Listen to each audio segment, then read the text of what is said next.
Herkese merhaba arkadaşlar, kanalımıza hoş geldiniz. 2002 yıl mezunlarına selam olsun.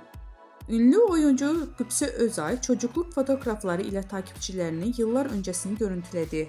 Meslektaşı Barış Arduç ile evli olan 2022 yılında kızı Jan Asyan'ı dünyaya getiren oyuncu Qübsə Özay okul fotoğrafını sosyal medya hesabından takipçileriyle paylaştı. Özay fotoğrafın altına şu not düştü.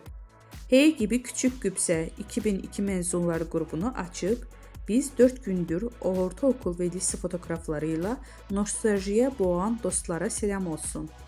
Kimisi annesiyle kulislerde tanıştı, kimi ise set aralarında babasını bekledi. Kimi ise tesadüfen sahneyle ilk tanıştı. İşte dün tanınmayan, bugün ise ünlü olan isimler ve şaşırtan değişimleri.